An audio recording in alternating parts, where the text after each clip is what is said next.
First things first, this happened to me when I was around 10.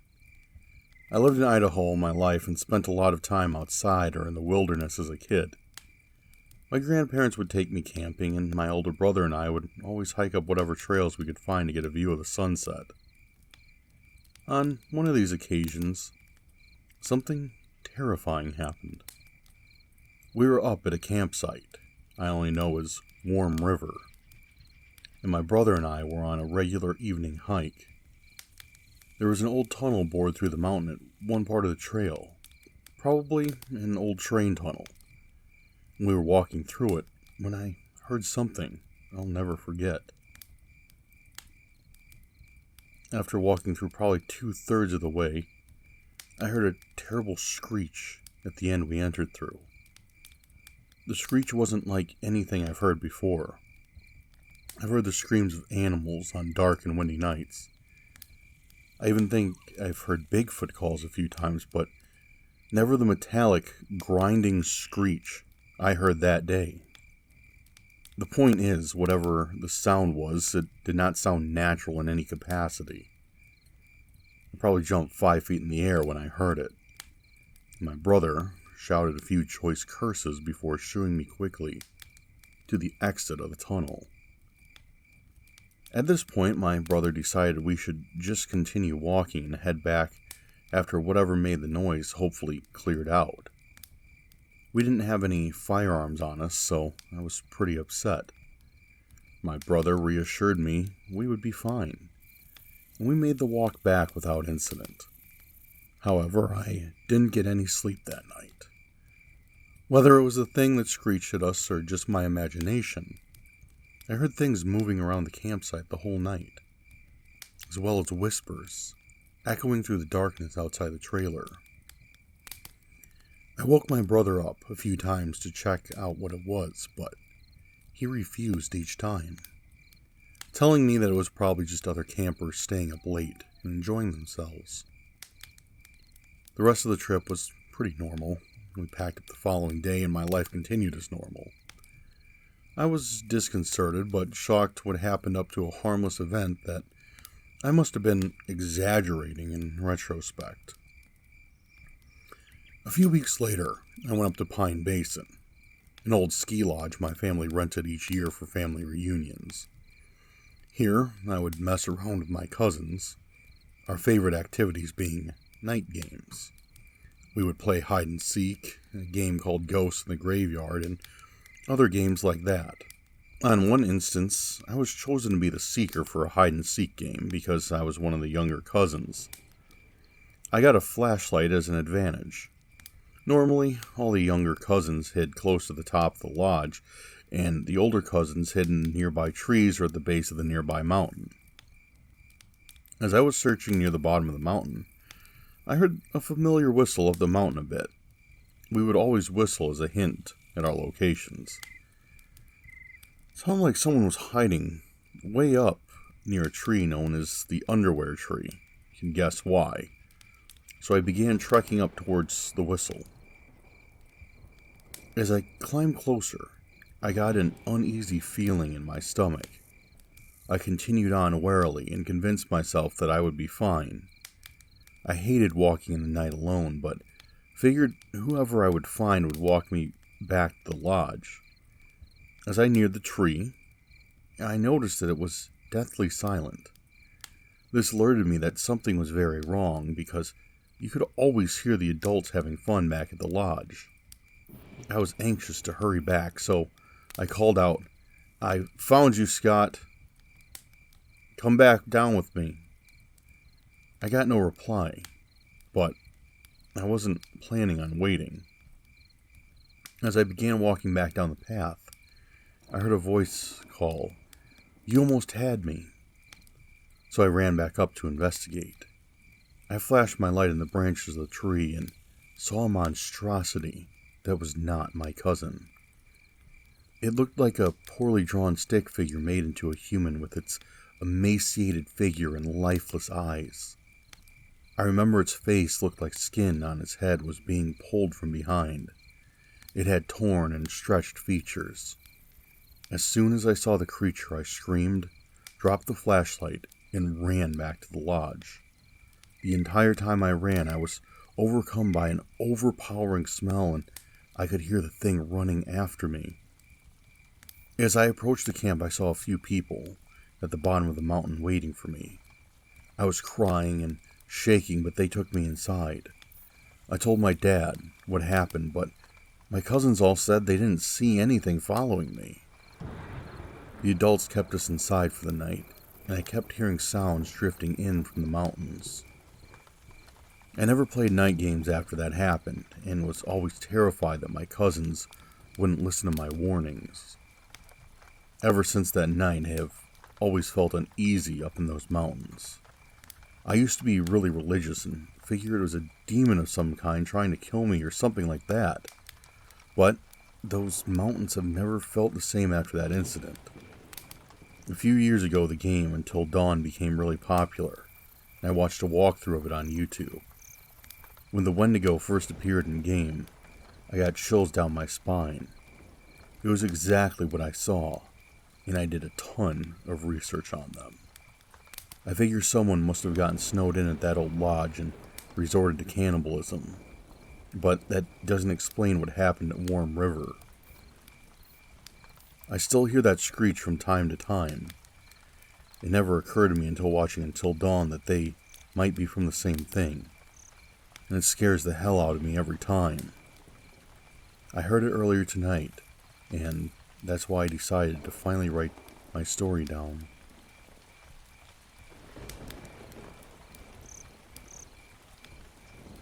Okay, I know people are going to call me crazy for this, but I want to tell you a story about my nightmares I had about the Wendigo. Now, I'm gonna try to tell this the best I can. This all happened a year ago. I'm an 18-year-old male that loves to draw. I'm a pretty good artist, even when it comes to military planes. I'm also into paranormal and cryptid stuff as well. I've always known about different kinds of mythical creatures such as Bigfoot, the Chupacabra, werewolves, skinwalkers, the Goatman, and much more. The one creature I focused on was the Wendigo. I've heard stories about this creature. At first I got terrified of it, but I kinda got used to it. People say the Wendigo was reported to be over 7 feet tall with big claws, hooves for feet, antlers on its head, a skinned deer head, glowing eyes, and parts of fur on its body. People say that the Wendigo was native to Canada, Minnesota, and the Great Lakes region. I'm actually from Upper Michigan, but we did not have any reports of any Wendigo sightings. The only creature we had in Michigan was the Dogman. So, I'm going to get to the part with my nightmares. This all happened a year ago when I was 17. So, before I had my nightmares, I was sitting in my room, watching some YouTube. I believe I was watching one of Mr. Sinister's videos. So, after the video was over, I decided to go to bed. A few minutes into my sleep, my first nightmare started. Now, I'm gonna try my best to provide the details. It's kinda hard to remember your own dream. So the nightmare started out with me sitting in my room, and I saw a pair of red eyes. I turned to look, and there I saw it standing outside of my house, just staring at me. And I could have sworn I saw it eating a person. It didn't terrify me for a second, but the nightmares just kept getting worse. On the second nightmare, the Wendigo was at the same place, but except it was getting closer to the house. This time it was staring at me directly. Now it started terrifying me. Thankfully, my alarm woke me up, but the nightmares still got way worse. The last 2 nightmares were the ones that really got me scared and paranoid. So the second to the last nightmare started way different. The Wendigo wasn't outside anymore. Keep in mind, this didn't happen in real life, it's just a dream. Then, I started hearing noises from my kitchen. So I went downstairs and just peeked out, and I saw it. Standing in my kitchen, going through the fridge like it was finding some food. Now, I know that Wendigos are always hungry and searching for food. Mostly, they don't eat animals. As I was about to go back upstairs, it turned and looked at me. I froze. I didn't want to move. All we did was just keep eye contact, like it was a staring contest. But, once again, I got woken up by my phone alarm. Now, honestly, I didn't tell my friends at school because I know they'd call me crazy or weird. The only friends I could trust were Max and Dan. I thought my nightmares had stopped, but I was wrong. My last nightmare started out with me in my room as usual, but this time, though, the Wendigo was in the corner of my room, just staring at me. Like if it wasn't bad enough, it walked right up to me, still staring. Then it swung its arm and clawed me in the face. That's when I woke up. I was shaking, and my heart was pounding. I looked in the corner and saw that nothing was there. But thank God that was my last nightmare. A few days later, and I noticed my friend Dan had started a live video. So I hopped on the live and said hello. I was a good friend of theirs, so they knew I would show up to their live. So I told Dan about my nightmares. Him and Max understood me. They knew I study a lot of mythical creatures. Max had a suggestion that I should get a dream catcher. I laughed and told him that was a good idea. But I already have one set up in my room at my mom's house. I decided to take a break from watching scary videos. I still watched Cursed Urban and Mr. Sinister videos. They never scared me, but to this day, I always get paranoid like someone was watching me. And I just learned to ignore it.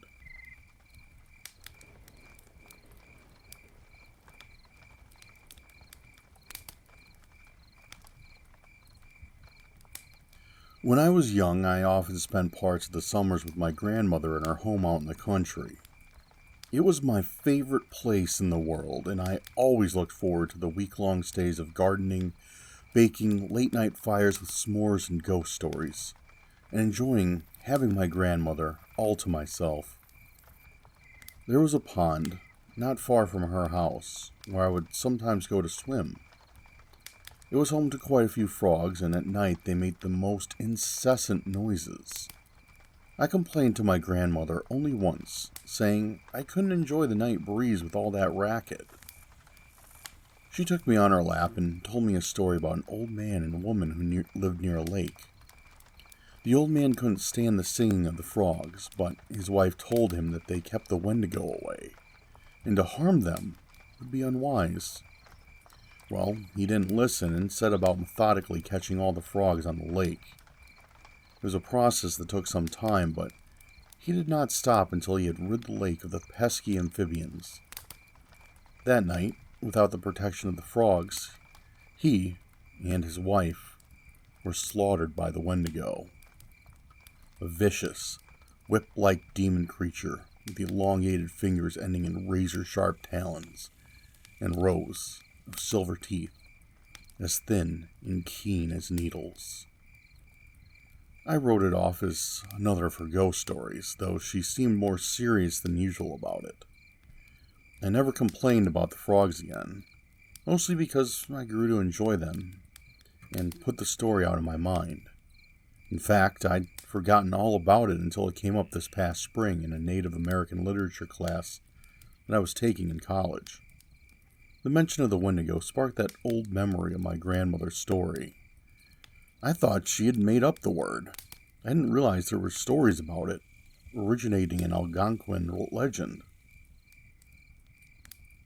Eager to connect something from my childhood to the topic, I Googled it, only to find that my grandmother had apparently been mistaken. There was nothing I could find about the story she had told me, nor any reference to frogs providing protection from the Wendigo. In fact, the Wendigo of legend seemed very little like my grandmother's version. They were said to be insatiable, craving human flesh and sometimes created from the forms of people who had resorted to cannibalism to survive. Descriptions varied, but they sounded almost nothing like my grandmother's boogeyman version. I actually chuckled as I read it, almost a bit embarrassed by how badly my grandmother had messed up the original tale. I changed residences this summer, moving to a newly built 1,000 square foot duplex on the edge of town. The other side is to be occupied by my landlady, who had the place built. However, she isn't scheduled to move the rest of her stuff in and begin living there for a couple of weeks. She's waiting for her lease to end. Even though my new place is only a few minutes from the edge of town, it feels much more isolated. I enjoy the seclusion of my new home and its proximity to a more natural setting. I'm surrounded by woods, and from my patio I can even see a pond beyond the carefully landscaped lawn, which is meticulously carved out from the surrounding woodlands. Just like the pond near my grandmother's house, the frogs have put up a ferocious racket lately. I prefer not to pay to run my air conditioning if I can help it, so I have every window open to catch a breeze. This means that I can hear them as clearly as if I were standing on the water's edge. It took a few days to get used to the noise, but I'm fine now. Just like I was those summers when I was young. In fact, the noise has been comforting to me during the stress of the move. Tonight is different. I find myself standing in my living room, staring at where the pond is, though I can't see it in the dark. The air is eerily still and oppressively warm, but all my windows are shut, and I feel impossibly cold. I had long since convinced myself that my grandmother's story had been a silly tale, a twisting of an old legend by irreverent storytellers, but for some reason, I have the most overwhelming sense of dread growing in the pit of my stomach. I don't know what to do. I'm trapped. Leaving my house means braving the darkness beyond my home, but I don't know if I'm going to be safe in here either. The frogs have stopped singing.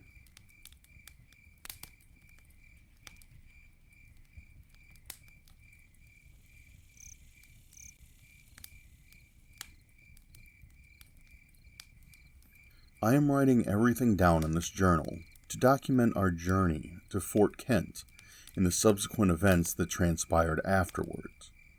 I hope that whoever finds this journal will publicize what had happened in this town to us between the dates of January 12th to February 13th, 2018. Do you know of the Fort Kent Wendigo in Alberta, Canada? Most would say it's an urban legend. But after what I have read and experienced, my view has taken a 180-degree turn. It all started when myself and a group of 3 friends wanted to make a Bollywood movie about the Wendigo. After spending 2 weeks of researching the Wendigo and what they looked like, I found the Wendigo of Fort Kent. Some say that a doctor locked himself in his house while his dead wife, that had just died of smallpox, then he ate her and turned into the Wendigo. Along with his wife, many of the townsfolk died from smallpox. Once the man had left his home, he killed and ate the remaining dozen or so residents of the town. No one is really sure about what happened, but there is one fact no one can deny. Fort Kent became a ghost town, and no one really knows why. After finding out all of this information, I knew that we had a great idea for a movie. The only problem was the place was pretty isolated, so if we got into any trouble, it would be days before anyone would be able to help us. Luckily, Bobby's parents were filthy rich, since they were both plastic surgeons. They spoiled Bobby rotten and gave him everything he wanted. Even so, he was a pretty down-to-earth guy and one of my best friends. Along with Bobby, there was Mike and Kylie, As for myself, the producer of the soon-to-be movie, my name is Tara. So we took off in a small jet, heading from Ottawa, Ontario, Canada, to Elk Point Airport, Alberta. We took a fancy Canon 80D DSLR camera with us to shoot the movie, as well as a portable field mixer, a wireless microphone system, a shotgun microphone and boom pole, wind protection for the mics, a field recorder, and headphones. Along with all of that equipment, we brought camping equipment. When we got to Elk Point Airport, we rented a Hyundai Tucson, loaded it up with all of our equipment, and headed for Bonnieville. Now, it usually takes 45 minutes to an hour to drive to Bonnieville, but we were going in January. They had just gotten 24 centimeters of snow and the roads were heavy with snow. It took us 3 hours to get to Bonnieville, where we got groceries and lots of alcohol for our month's stay in the ghost town of Fort Kent. For a bit of background, the four of us have been friends since elementary and just graduated high school. We decided to take a year off before heading to college, and came up with the bright idea of making a horror movie. Bobby's parents had given Bobby the sound equipment and camera as a graduation present. We spent the summer figuring out what we were going to film when we came across the urban legend of the Wendigo of Fort Kent. Since then, we have been obsessed about the film.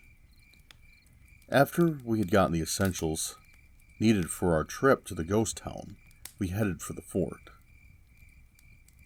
January 12th, 2018, Day 1. We arrived in Fort Kent around 2 p.m. It took us 4 hours to set up all the tents and gear. We decided to set up near the outskirts of town. For some reason, we felt more comfortable here. No one said anything, but everyone got nervous the further we went in town. By the time we were all set up, the sun had already set, and we couldn't see anything past the glow of the bonfire. We decided to drink the night away, talking about the things we would do once the morning came. Around 10 p.m., we started to notice snowflakes starting to fall. We huddled around the fire more, but when the wind started picking up as well, we decided to call it a night. We had 2 tents set up, one for me and Mike, and the other one for Kylie and Bobby. Mike and I lay on top of a blow-up queen-size mattress that had 3 heavy covers on top of it. The 2 of us got under the blankets and looked up at the ceiling. I could feel Mike trying to get into my pants, but I shrugged him off. This place was giving me a bad vibe, and I wasn't in the mood. The walls of the 8-person tent shook as the wind and snow pummeled against the tent, making it difficult to hear anything. At the time, I didn't think anything of it, but I swore I thought I could hear the howl of a wolf through the sound of the wind. January 13th, 2018, Day 2. I woke up around 6 a.m. this morning to Mike snoring beside me. His arm was draped around me as my eyes slowly opened. The tent was still, and the sound of the wind was silent. I brought my hand up to his arm and pulled it off of me. I rolled off the bed and pulled myself off of the floor. I quickly got dressed. To my surprise, it was warmer inside than I thought it would have been. I put on a parka and toque and opened the flap that led outside. A foot of snow fell into the tent the moment the flap was opened. I let out a startled silent meep and jumped back. I looked behind me, wondering if I had awoken Mike. To my relief, he was still snoring away. I composed myself and pulled myself out of the tent and into the snow. The snow crunched under my boots as I walked outside. I stood at 5 foot 8 inches and the snow reached up to my knees. So overnight we had gotten a fair amount of snow. So it took me by complete surprise when I saw a set of footprints traveling through the snow around our tents. I figured that Bobby must have gotten up during the night and had a smoke.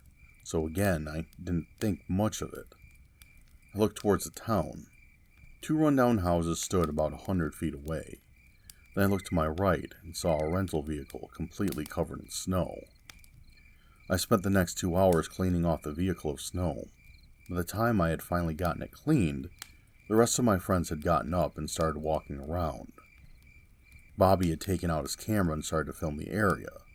The last I had seen him, he was heading into town with Kylie, while Mike came over to me. We talked a while about the project we were working on. We didn't have any shovels, so getting the SUV out of the area we were in was very difficult. Eventually, after much effort, we got the SUV out and onto the soft snow. The 4-wheel drive made the situation a little better. We both got into the SUV and drove it through the town. We followed the footprints that seemed to go into each house in the town, until finally the footprints went to a house, and there weren't any footprints coming back out. We parked the SUV on the side of the road, got out, and headed to the house the footprints went to. Turns out, the house had looked like someone had been living in it recently. We found them in the basement. Bobby was filming writing which was covering every square inch of the basement. On one side of the wall it read, "Beware the Wendigo." As the writing went along the wall, the writing got more and more messy. By the end, the writing became scratches in the wall. Finally it read, "I am the Wendigo." We did some more shooting, making an introduction to the movie. By the time 4 p.m. came around, we decided to head back to the campground and pack it in for the night. By the time we got back to camp, it was pitch black outside. We parked the SUV beside the tents and all 4 of us headed inside mine and Mike's tent. We continued to drink and had a cold dinner from soup cans. We played cards until 10 p.m., right until we heard a howl coming right outside of our tent. We had been talking pretty loudly, so we hadn't heard it approach. We could hear the sound of crunching snow under heavy footprints. Then its shadow cast itself on the tent, and the only thing we could see were its legs. Not only was the creature bipedal, but it was huge. Mike was about to open the flap to check on what it was, when we heard the sound of metal being torn to pieces. The sound of the car alarm going off as it did. I wanted to scream, but I was too terrified to do so. Soon the sound of metal being torn to shreds stopped, and silence ensued. I was about to let out a sigh of relief when I heard another howl. Then the sound of the other tent being torn to shreds could be heard. After another 5 minutes, the sound faded, and we could hear the creature walking away from our tents. We waited until midnight to get out of our tent and see the damage. The car and tent were destroyed. We had left most of our food in the car, and from what we could see, there was no food left. Kylie started to cry, and Bobby tried to console her, while Mike and I just stood there in shock, wondering what we could do next. Bobby had brought his camera into our tent, but the sound equipment he had been in his tent and was now destroyed as well. We realized that our project was finished and we would have to go back to Bonneville in the morning. We didn't get much sleep that night, and this was only the tip of the iceberg. Our stay in Fort Kent was only just starting.